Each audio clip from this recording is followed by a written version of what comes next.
some pretty wild stories this morning, including the headline coming out of that probably never to be forgotten incident of the door that popped off a flight.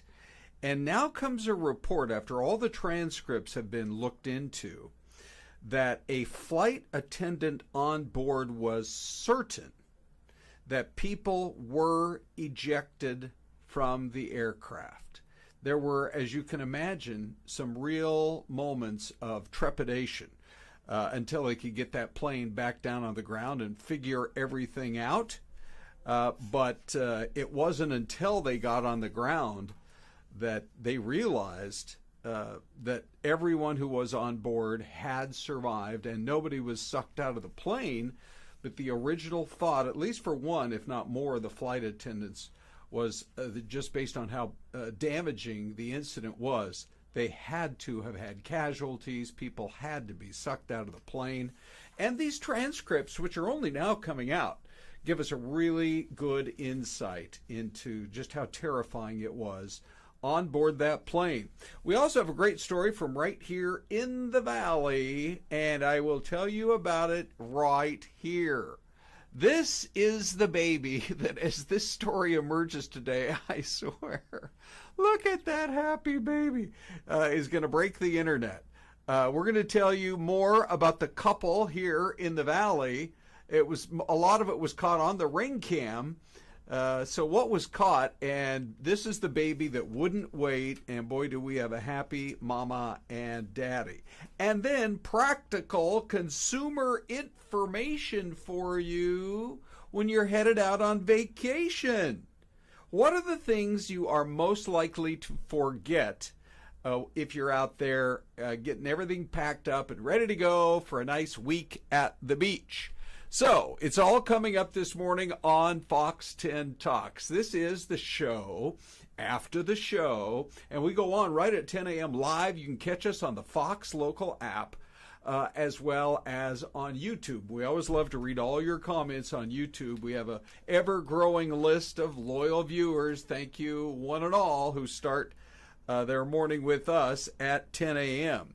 So it's all coming up here over the course of this next half hour, but let's dig right into this first story because, boy, does it offer some insight. There is this story that's emerging from the flight of that 737 MAX Boeing plane that gives us a glimpse of what the flight attendants were dealing with on board. So let's do this. Let's actually take a step back and give you a little bit of background. Alaska Airlines is headquartered in Seattle, and you're looking live at, is this an Alaska hub or what? Take a look at all the aircraft that are parked right now in these images coming in from the SeaTac airport. They're one of these airlines that shows up almost every year right at or near the top of passenger satisfaction lists. They have a great safety record in flight.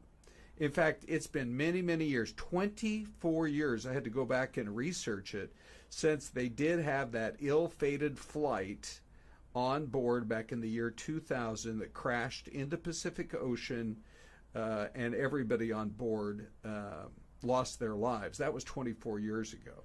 There was a problem with the aircraft. The pilots were trying to get it solved out there mid-flight, and suddenly the aircraft went down. So that was almost 25 years ago. Now, let's do this. Let's fast forward to this year, 2024, and an incident where, as you know, people continue to talk about it. They continue to want more information, and months later, we're getting a lot more information.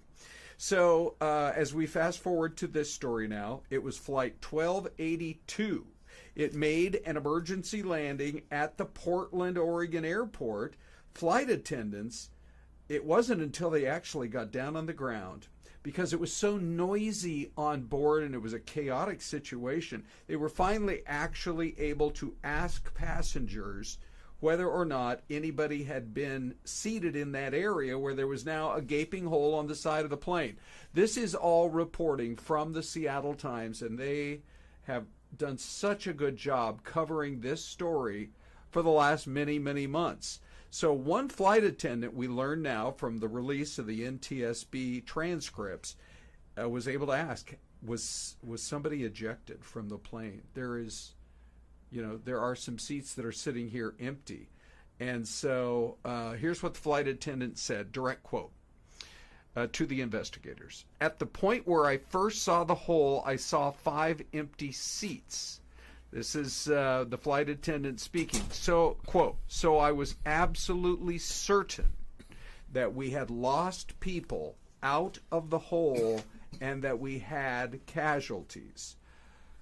Fortunately, that did not happen. And one of the questions is, why are we only now learning more of the specifics about the ordeal? Well, the NTSB just released this new set of documents just a few days ago. And again, just great reporting from the Seattle Times. There were 4 flight attendants on board. They detailed the chaotic situation, a screaming mother, an unaccompanied little 5-year-old on his very first flight, and then just the uncertainty of not knowing whether or not any of their passengers had been lost, or even if the pilots up front were alive. So, just to kind of wrap this up, by the way, Celeste joins, and Celeste, it's interesting to me that we continue to learn more about this door that popped off, and what people were dealing with on board. Well, think about the people who are near, right? Yes. And next thing you know, you've got these. You're at what level of altitude and flying at a very fast level. Yeah. Hundreds of miles per hour up in the air. Right. It's crazy. It is. It's so frightening. And everything has changed now for the Boeing Aircraft Company. They've been under the really harsh spotlight of the federal government ever since. But just to kind of get back to this story, the plane climbed through 16,000 feet. All of a sudden, there was a massive boom, and then the mast fell down, the lights came on. One flight attendant saying it was like an eternity of disbelief. Oh, my goodness. So, one flight attendant actually got up, according to the Seattle Times report, looked up and down the aisle, didn't even realize there was a hole in the aircraft, because these are large planes. If you're sitting in row 36 or something, you have no idea what's going on up there in row 12. No, you see the commotion, yes, right? But right. you hear something. And the noise. But you don't know what is going on. Yeah. So there's going to be a lot more to come out on all of this, but it's just, it's tough. You can imagine some of these people, I would think, would never want to get on an aircraft again. No, it'd be so scary. It wouldn't be shocking to have some PTSD coming out of this, Absolutely, right? yeah. And there should be some sort of help. I think that the airline company or somebody give to some of these people. Right. Well, we're going to move on to our next story because it also has to do with the airline industry. Have you seen these pictures? It's I always wonder, Celeste, when something like this happens. This is a chartered Delta flight that landed this morning at about 3 o'clock in the morning, and then as it was taxiing toward the gate, veered off into right off the taxiway and right out into the mud. Wow. Who was on board? It was the Carolina Panthers NFL team. Wow. Who had just finished a very long day playing the New England Patriots in their first preseason game. They get stuck in the mud. Now, I will just say that they had such bad weather the last couple of days there in and around the Charlotte airport, Tropical Storm Debby.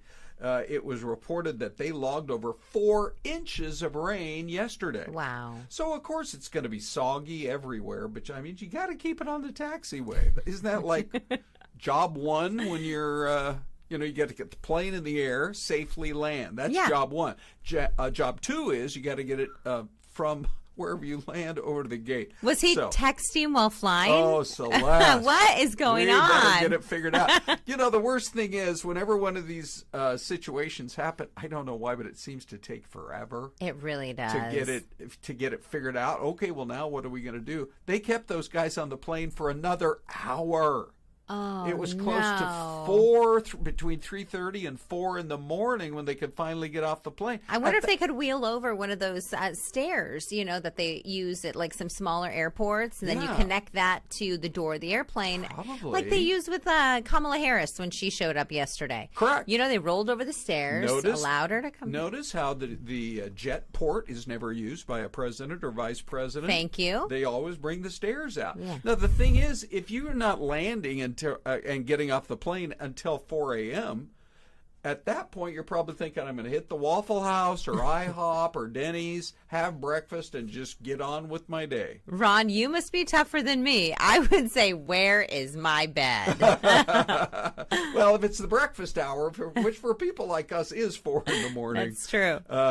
Anyway, all right. So it all happened this morning. There's no explanation yet from the pilots or the company about why it happened. But we, Celeste, have plenty to learn on Yes, that one. we do. All right, let's talk about some of this crazy weather we've been dealing with this morning because Tropical Storm Debby just continues to cause more and more problems. I'm actually going to show you, see if I can do this right here, a live shot of a town where that water should not be there, Celeste. Where is this, in the Carolinas? This is actually now up in Maryland. Oh, wow, in Baltimore. Yes. Goodness gracious. You will see that with a sailboat, it looks like. Yeah, right? So it's near a harbor, but the area where you see the benches and the stores and the restaurants should not look like that. It's totally flooded out in Annapolis, home of the Naval Academy. So they're dealing with the flooding, and we certainly wish them the best, but this is just such a slow-moving storm. It's really been incredible. Oh, my goodness. And you see the American flag off to the left near that gas lamp. Right. They have windy conditions, it looks like, too. So they're still very stormy. Yeah, no kidding. All right, well, that's what it's looking like today. And believe it or not, it's bearing down on New York and up toward New England. That's the latest path of the storm. So we wish them the best, that's for sure.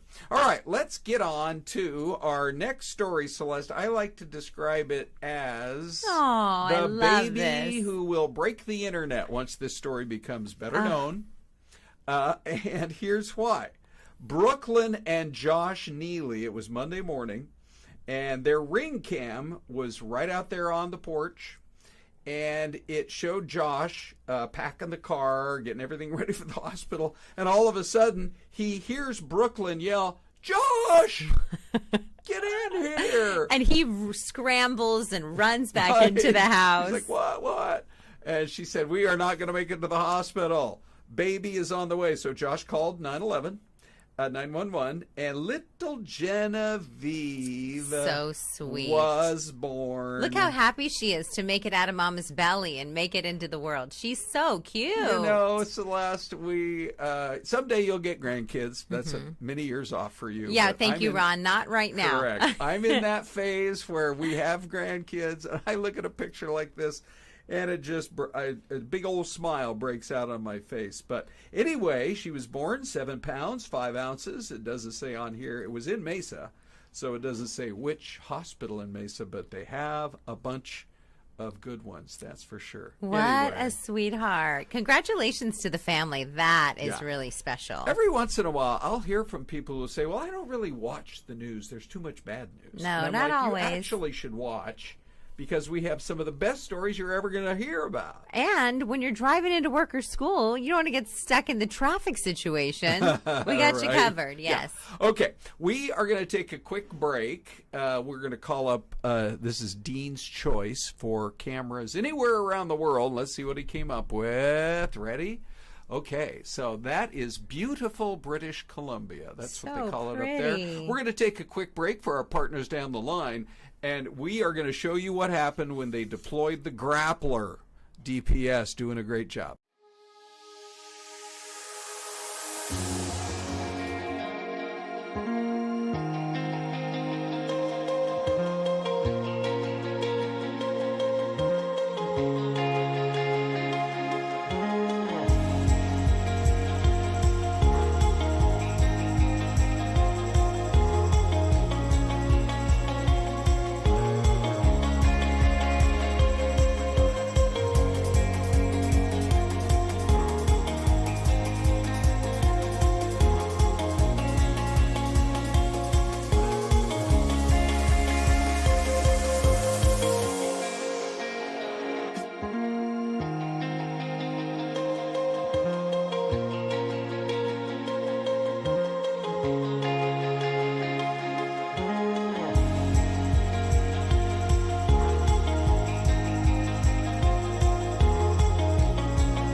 Welcome back, everybody.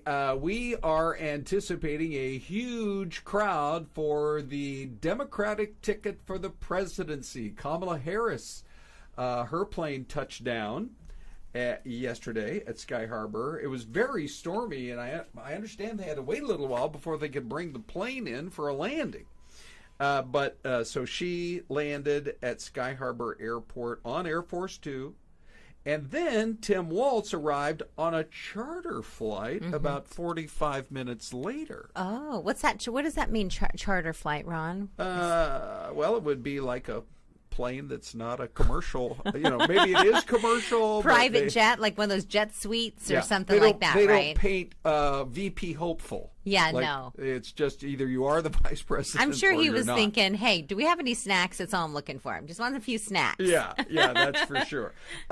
So I guess they do that commonly. They don't have them both on the same plane at Makes the same sense. time in case there were to be a major problem. Yeah.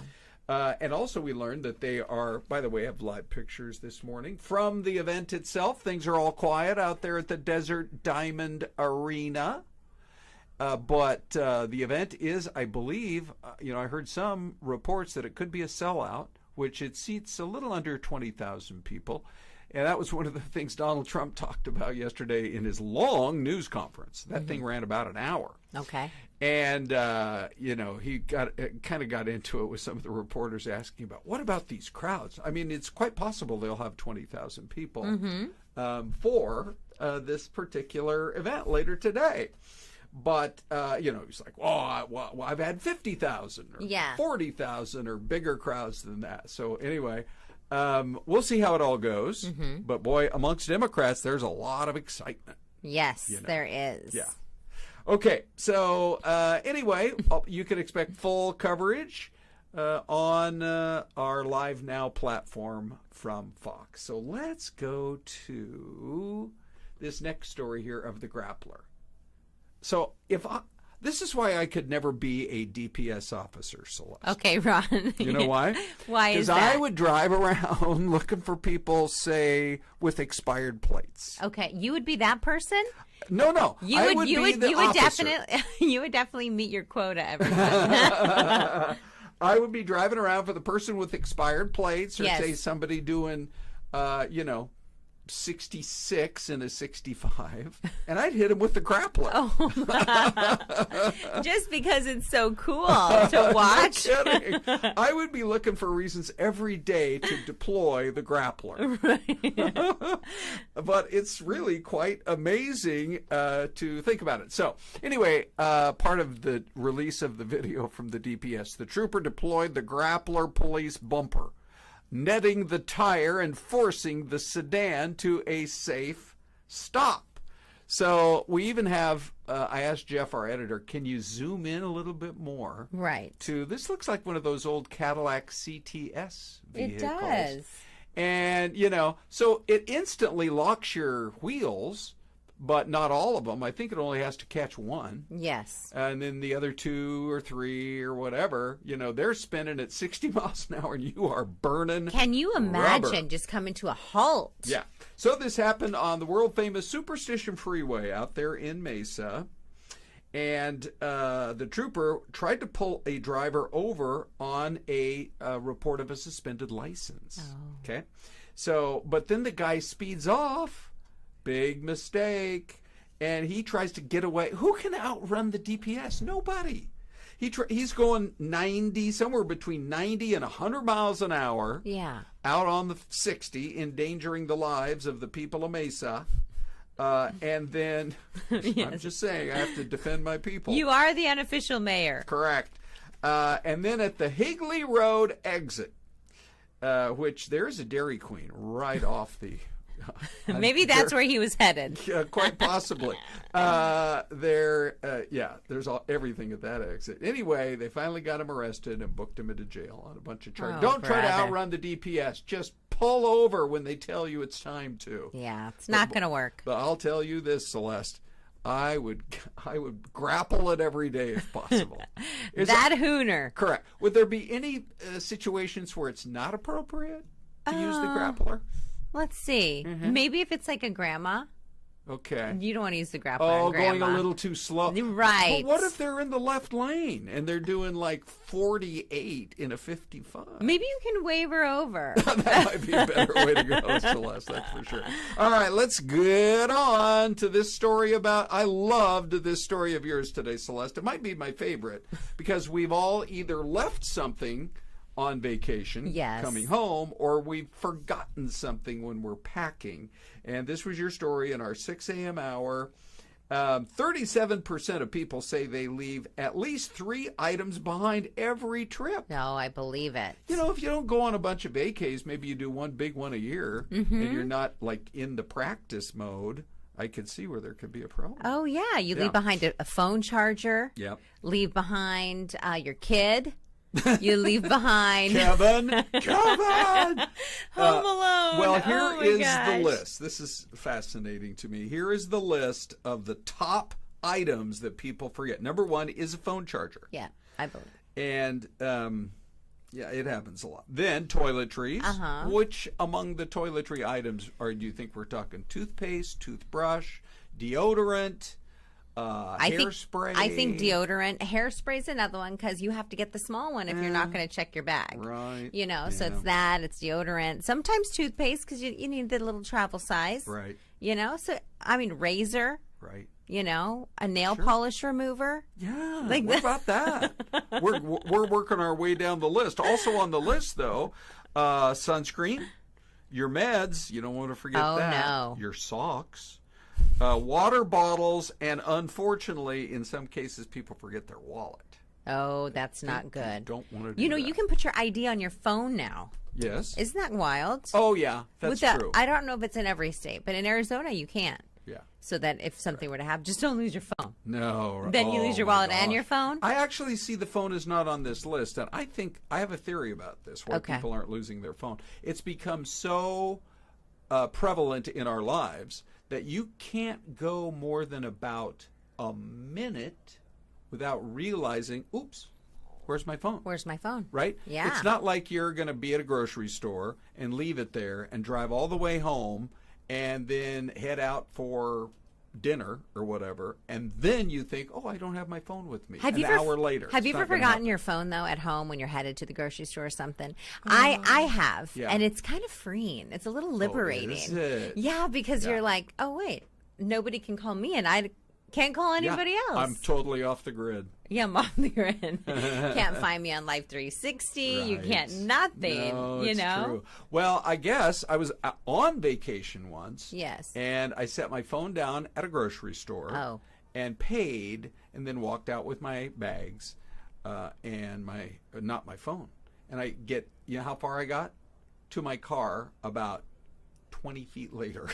I'm like, I don't have my phone with me. So that was like the most frightening incident. Yeah. Were you sweating? Were you crying, Ron? Yeah. How about no? There's no crying in a rental car. You're sitting in your rental car crying because you can't remember where your phone is. Yeah. Oh boy! All right, so one more story here before we go to the mystery. Oh my goodness! Has it already almost 10:30? Yes, Unbelievable! I know, it's unbelievable. It's cat video. So they have this. Oh my God! Yeah, that looks so Are you great. kidding me with it? Is this real? Oh yeah. This is crazy. This is like look at the cat eyes. The cat owner is like, could you give me a little rub down? Oh I don't know. My gosh. So they've come out with a movie of the ultimate cat videos online. It's all part of the 2024 Cat Video Fest, and it's going to come out in theaters. Do you have to be a cat lady to attend? Oh, careful, Celeste. Oh, you are going to get Jennifer Aniston so mad at you. Look at this cat here, by the way. Oh, the one that grabbed the burger while Mom and Dad weren't looking. Who knew? They liked burgers? Yeah, wow. No kidding. I think we have one more here. Let's look at our next cat. So it's a movie with nothing but cat videos. Correct. A compilation. Oh, right? Oh, my God. Somehow they must have thought it was so good, it shouldn't just be its own TV show. It should literally be its own movie. Wow. That actually is kind of brilliant. Yes. And we should get Michael Dixon, our movie reviewer, on this. I just want to see, I totally agree. I want to see what the box office numbers are like for an hour and 15 minutes of nonstop cat videos. I think it may rival Deadpool Wolverine. There's a chance. Right? Okay, so we'll see. We'll see where it comes down on the list of blockbusters from the summer of 2024, which, by the way, it was just the other day I finally went to go see Twisters. Oh, how was it? I liked it. I thought it was going to be over the top, but the special effects are amazing. Was it scary at all, or just... Nah. I mean, you know, not everybody makes it. I hate to break that part of the story to you, but it's very realistic. Yeah. Oh, okay. Yeah. Anyway, all right. So that is everything except the mystery cam. So here we go. All right, let's take a look. Ooh, interesting. Combination of a Midwestern city, because otherwise, why would you have a grain elevator? Right? Over there to the left. And look at the pillars. And the pillars on the building that says this is a town that's been around for a long time. I'm going to go Alabama. I also like, Celeste's going to go Alabama. Sorry. You're just like racing to get out of here. No, Good. I'm not actually. No. But I will say that Gary and I went to a game in Tuscaloosa once. Yeah. To watch Alabama play. Yeah. And Roll Tide. And I remember landing in Alabama and the drive, and there's a lot of buildings that they look southern in this. It does look kind of southern, yes. It reminds me. Now, I'm usually wrong on the mystery cam about 99.9% of the time, but you never know. Yeah. All right. Well, I think you're onto something in the South, but again, the grain elevator is making me think a little bit more in the Midwest. Like in Arkansas? No, more like... Are you trying to lead me down the primrose lane here, Celeste? Okay, so you're in Alabama, and I think I'm going to go with an Oklahoma. Oh, I think you might win that one. Well, let's Because look at the cute little houses out there. Do you see the cute little houses? Cute houses. There we go. All right, so here we go. Alabama, Oklahoma, or somewhere in between. Ohio. You were that right? close. Salina, Ohio. That's interesting. It's amazing how many of these cams we have. You got the O right. Yeah, for sure. Yeah, you got the O. Okay, so that's it for today's Friday show. We once again want to thank you guys for spending plenty of time with us here on the show after the show. FTT, Fox 10 Talks. We'll go back and read your comments on YouTube. And thanks for hanging out with us today. Shall we wrap it up, Celeste? Let's wrap it up. Thank you all for watching. Have a great weekend. See you Monday.